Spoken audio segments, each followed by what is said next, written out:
what I try to do is have enough food for 3 days. And then you can have one or two non-starchy sides. And the key is cook for volume. The process I teach my patients is, 3 days worth of food Sunday. Of course, if you have a large family, maybe won't be able to do that. And then on Wednesdays and Fridays, we cook for 2 days. So that means I'm only cooking 3 days a week, and it just makes it a little bit more doable. And I know it's hard. People are busy. They're working. They're going to the kids' basketball game after school. I get it. But, throwing stuff in the oven makes it pretty easy.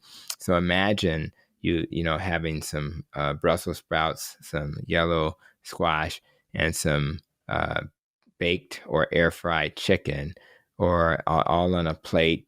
Plate's not going to have a lot of carbs. Imagine having some spinach, mashed cauliflower instead of mashed potatoes, and maybe some your favorite fish.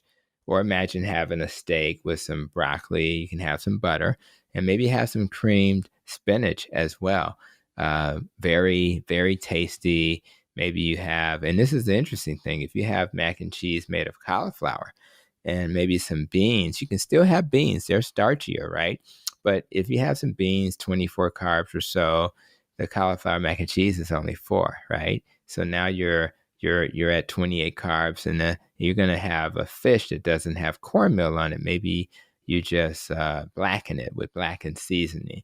So you're still eating a dinner that's less than 30 carbs. And if you're eating twice a day like me, it'll be easy to stay under 50 with that approach. So I really love the fact that there's so many nice foods that you can eat. We even, I remember when I first started my low carb journey, we would make cauliflower crusted pizza, and I would use Parmesan cheese, cauliflower rice, and egg. That's what I would use.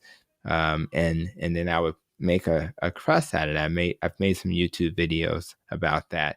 It's delicious. And all you really had to change for the pizza was the crust. Of course, when I make a barbecue meal, I don't use the barbecue sauce. And if you have barbecue sauce in your home, just look at the label. You'll see fructose corn syrup as the first ingredient. You'll see molasses, and you may see pineapple juice and honey. You'll see sugar. You'll see cornstarch. You'll have 5 or 6 sources of sugar in the barbecue sauce. So if I use a low carb or keto rub instead, that's going to be a much better option for my family. And if you do a good job with that rub, whether you're smoking it or just putting a nice rub in the oven on your meat, it's going to be delicious. And it's really a wonderful way to prepare a meal. Sometimes we even go as far as we'll fry chicken we'll use the air fryer, or we'll fry the chicken with maybe avocado oil, coconut oil, and we won't use flour. So we're just simply avoiding the flour, and it'll still have a crust. It's just that it won't have a thick crust, but that's okay. And I do the same thing when I make salmon croquettes. I love cauliflower rice because I can make I can do a shrimp fried rice, or I can do another like shrimp dish on top of the rice. But I always use cauliflower rice because it has 4 carbs.